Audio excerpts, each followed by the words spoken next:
Bah, nyuci, ngepel, nyuci piring, bebenah itu sebenarnya kewajiban siapa sih? Nyuci, ngepel, nyuci piring, berat amat ya. Itu sebenarnya yang dalam madhab Syafi'iyah kewajiban suami. Tapi kenapa kebanyakan orang Indonesia yang lakuin istri? Nggak Indonesia juga sih, kebanyakan gitu. Kebanyakan dan orang pun mungkin berpikir bahwa itu kewajiban istri gitu Ya, ya. banyak yang beranggapan kayak gitu. Bukan kebanyakan dilakukan oleh istri, memang karena awalnya itu sayang.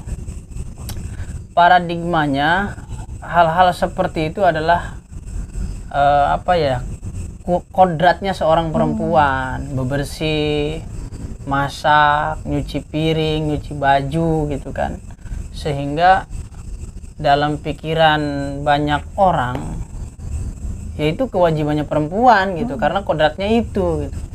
Tapi padahal dalam sebuah hubungan rumah tangga, dalam sebuah hubungan keluarga itu ya ngepel, nyuci piring, nyuci baju, menyediakan makanan. Maksudnya menyediakan makanan tuh bukan menyediakan nyodorin ya. Adanya makanan di rumah itu kewajiban siapa gitu ya? Kewajiban suami dalam Syafi'iyah, dalam madhab Syafi'iyah. Tapi ada madhab yang lain pun yang mengatakan pekerjaan perempuan gitu. Jadi kalau ada perempuan yang nyuci piring mau gitu, kemudian nyuci baju dia mau, ya pahalanya luar biasa. Bahkan dalam satu kitab ada yang mengatakan bahwa pahala perempuan yang nyuci baju keluarganya itu pahalanya bagaikan orang yang berangkat umroh, atau ada dalam satu keterangan bagaikan orang yang sholat sunnah selama 1 tahun. Gitu. Jadi ya kalau perempuannya mau gitu mengerjakan itu, memang pahalanya besar. Dan seorang suami merasa terbantu kewajibannya oleh seorang istri. Makanya dari itu seorang suami ya harus pandai-pandai menghargai seorang istri. Karena kalau kita gaji seorang pembantu, ya kan? Kalau kita gaji seorang pembantu, sebulan harus ngeluarin uang berapa? Di luar uang nafkah ya. Di luar uang nafkah, misalkan kayak Abah nih kasih nafkah ke Umi 100.000 umpama sehari, itu di luar uang makan, di luar uang jajan mungkin, atau di luar uang anak juga. Nah, ketika Umi melakukan nyuci piring, nyuci baju, nah itu seandainya kalau bukan Umi gitu, tapi menggunakan tenaga asisten rumah tangga, itu harus bayar berapa itu? Maka ketika seorang istri melakukan hal itu diapresiasi oleh syariat, diapresiasi oleh agama. Luar biasa, seorang perempuan itu nggak kurang-kurang lahan pahala. Makanya ada istilah nerakanya seorang istri itu tidak jauh dari pintu kamarnya. Begitupun surganya seorang istri itu tidak jauh dari ranjangnya. Jadi antara kamar dengan ranjang kan dekat sama-sama. Nerakanya nggak jauh dari pintunya, dan surganya tidak jauh dari ranjangnya. Gitu. Jadi kewajiban suami. Kalau istri itu berhak tahu nggak sih gaji suami, pendapatan suami itu per bulannya berapa, dapatnya dari mana, itu berhak tahu apa enggak sebenarnya? Ya, jadi kewajiban suami itu apakah hanya sekadar memberikan nafkah, atau istri punya hak selain nafkah, yaitu harus tahu jumlah gajinya, penghasilannya, pendapatannya berapa. Dalam syariat sebenarnya tidak ada kewajiban bagi seorang suami harus harus memberikan transparansi gajinya berapa, kemudian pendapatannya berapa. Itu dalam syariat sendiri tidak ada menganjurkan seperti itu gitu. Dan seorang istri pun sebenarnya tidak ada hak pula untuk hal itu. Berarti suami boleh ya umpet-umpetan gitu, duitnya ada berapa gitu. Ya, Yang penting istri kecukupan, ya itu. Jadi istri anak kecukupan. kewajibannya suami kan dalam syariat ya, dalam koridor syariat, terlepas dari koridor sosial atau koridor apa nih. Jadi suami itu ya kewajibannya menafkahi istri dan keluarga. Kecukupannya keluarga itu adalah kewajiban suami. Adapun besaran suami itu mendapatkan penghasilan itu berapa, nominalnya berapa, ya istri nggak wajib tahu gitu loh.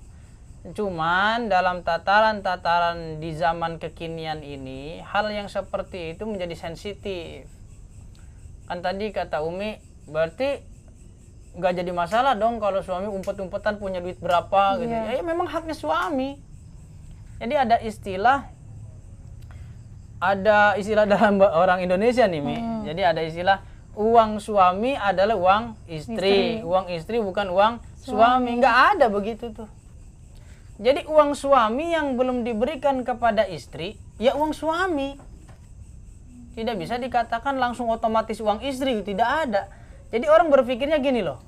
Pokoknya seluruh harta suami itu adalah hartanya istri. Enggak begitu. Maka ada hadis. Kenapa sampai hadisnya begini redaksinya? Perempuan solehah di antara cirinya adalah perempuan yang bisa menjaga harta suaminya ketika ia jauh dari rumah atau ketika dia keluar rumah. Jadi perempuan itu menjaga harta suaminya. Kenapa redaksinya harta suami? Tapi tidak diredaksikan menjaga harta rumah tangga atau harta bersama gitu. Tapi harta suami, dan memang seperti itu. Jadi hartanya suami itu tidak mesti otomatis menjadi hartanya istri. Kalau misal sebelum menikah udah ada perjanjian harus transparan masalah gaji, pendapatan atau lain sebagainya. Ketika sudah menikah suami tidak menepati itu, apakah dosa atau tidak, atau sah-sah aja atau gimana? Oh iya, jadi ada di zaman-zaman sekarang ya, Mi, banyak kan yang ketakutan di tengah perjalanan pernikahan itu badai menerpa segala macam, sehingga diadakan perjanjian. Umpama salah satu promis apa perjanjian bahasa Inggrisnya? Iya. Ya, jadi dibikin poin-poin perjanjian, di antaranya suami harus transparan mendapatkan uang berapa, dari mana penghasilannya, kemudian pokoknya secara keterbukaan sangat sangat diharapkan oleh seorang istri, dia tuh bisa terbuka berapa penghasilannya gitu kan. Yaitu kalau sudah diadakan perjanjian pranikah sebelum nikah, kemudian suaminya nggak mau transparan, melanggar bahwa dia ngumpet-ngumpetin duit lah, ngumpet-ngumpetin penghasilannya. Oh ini ada tambahan dari ini, nggak masuk slip gaji, kemudian dia umpet-umpetan gitu kan. Ya kalau sudah ada perjanjian, itu menjadi dosa melanggar janji, tapi bukan dosa dalam kategori suami harus transparan ya.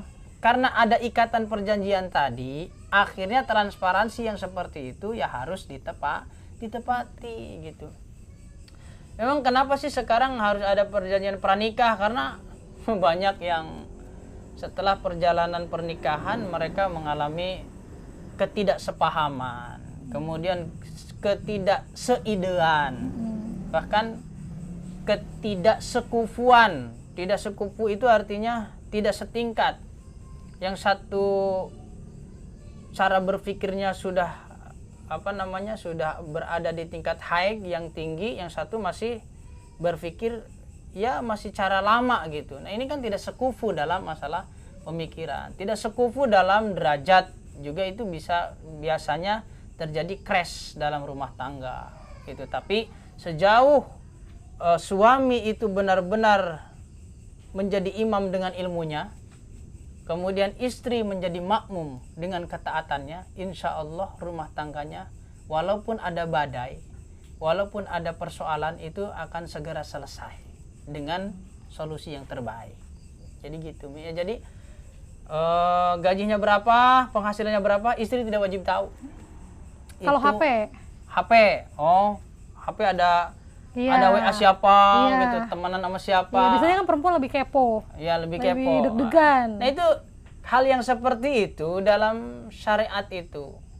Sekiranya kalau misalkan tidak saling tahu itu lebih aman, ya lebih aman gitu. Jadi syariat itu tidak memberikan patokan harus si istri harus tahu isi HP suami, si suami harus tahu isi HP istri. Itu kan dalam ranah apa ya?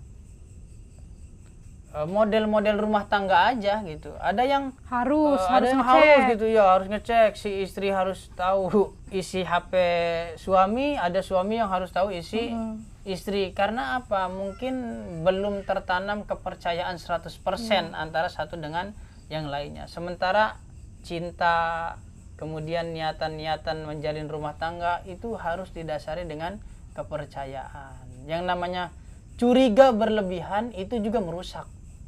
Tapi curiga dalam kadarnya itu adalah sebuah kewaspadaan. Maka ingat-ingat tuh, curiga yang berlebihan itu dapat merusak.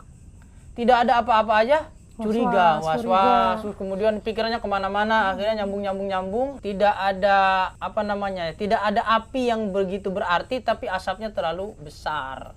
Jadi ya gitu, kalau memang tidak saling percaya, ngecek tiap hari gitu, itu terlalu berlebihan menurut psikolog pun itu adalah sesuatu yang perlu diobati gitu kan.